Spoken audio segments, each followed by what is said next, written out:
द्वारपाल श्री कृष्ण को कहता है, शीस पाग न जगा तन में प्रभु, जाने को आए बसे किस ग्राम। कि न तो सिर पर पगड़ी है, न तन पे कोई कपड़ा है,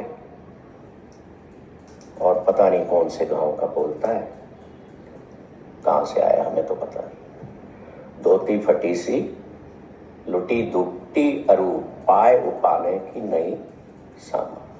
फटी हुई धोती है, लपेट रखी है ऐसे ही, नंगे पैर हैं, पैर ऐसे हो गए हैं जैसे पत्थर के हों।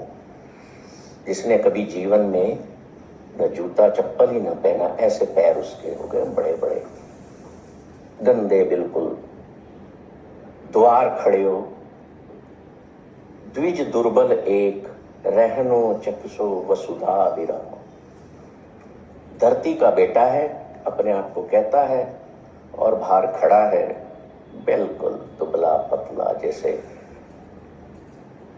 कई दिनों से कुछ न खाया, मुरझाया हुआ चेहरा है।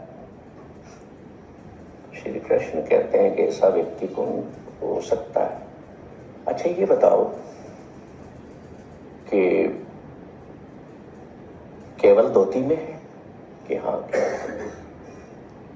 देखिए उस टाइम क्या होता था कि अगर कोई आपसे मिलने आया है और आप अंदर जाके अपने घर में बताते हो कि फला फला कोई व्यक्ति मिलने आया है, तो आज भी हम पूछते हैं दिखने में कैसा है, सरदार जी है, पगड़ी पहनी है, या कोई और है, चश्मा लगा रखा है, लंबा सा है, मोटा है। कई बार पूछते हैं हम। हमारा बाहर का गार्ड भी आके बोलेगा तो आप पूछेंगे कैसा दिखता है, क्या है, नाम नहीं बताया। तो श्री कृष्ण पूछते हैं कुछ तो बता, सिर पे कुछ है पगड़ी? बोले नहीं है। अब उस वक्त में जो जैसा व्यक्ति जिस कास्ट का होता था, मान लो ब्राह्मण है तो ब्राह्मण जरूर पगड़ी धारण करता था। वैश्य की पहरावा अलग होता था, क्षत्रिय का पहरावा अलग होता था, और जो शूद्र है उसके पहरावे से, चलन से, चलने के तरीके से। अब कोई क्षत्रिय है तो वो कैसा छाती तान के चलता था, हाथ में हथियार रखता था तो पता लग जाता था, या घोड़े पर आता था।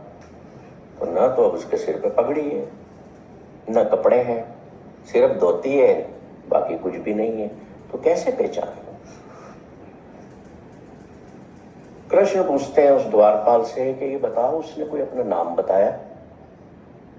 तो वो द्वारपाल कहता है, पूछत दीन दयाल को धाम, कहे दीन दयाल प्रभु, बतावत अपनो नाम सुदामा। नाम सामने आ गया, क्यों अपना नाम सुदामा बताता है।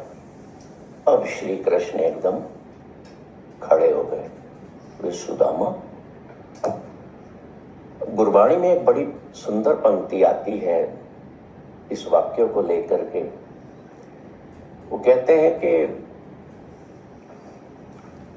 दूरो देख दंडोत कर, छाड़ सिंहासन हर जी आए। जैसे दूर से सुदामा, श्री कृष्ण ने देखा कि तो सुदामा है, अपना सिंहासन छोड़ते हैं, भागते हैं। पत्नी के देखती है कि ये क्या हो रहा है, ऐसे क्यों भाग रहे? कृष्ण आज तक ऐसे नहीं भागे किसी के पीछे। द्वार तक पहुंच जाते हैं, सबसे पहले जाकर के क्या करते हैं? दंडोत करते हैं। दंडोत का मतलब समझते हैं, बिल्कुल लेट करके प्रणाम करते हैं, बिल्कुल लेट जाते हैं। महल में से भी लोग पीछे पीछे दौड़े आते हैं कि श्री कृष्ण को क्या हो गया।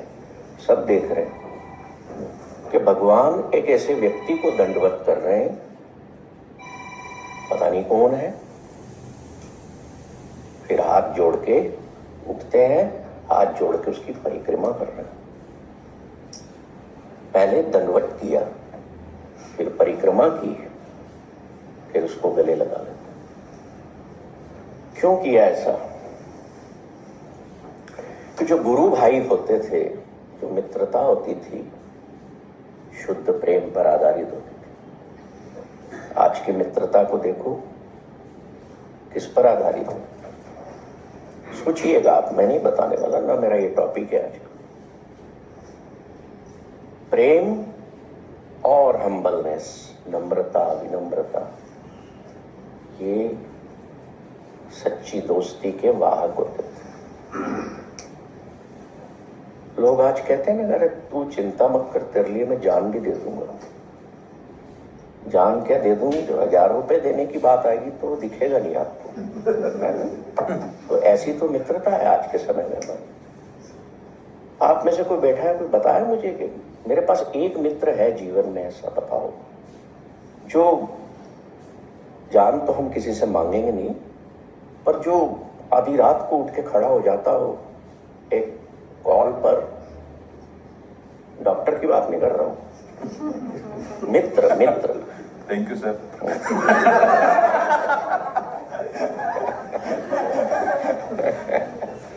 मैं इसलिए कमेंट के बीच में करता हूं क्योंकि मुझे पता है हमारे लाफ्टर मास्टर ना कुछ बीच में हमें हंसाएंगे। शायद ऐसे मित्र आजकल बहुत कम होते हैं। सुदामा खड़े हैं, श्री कृष्ण 5 बार या 7 बार उनका चक्र लगाते हैं, फिर उनको गले लगाते हैं और गले लगा करके अंदर ले जाते हैं।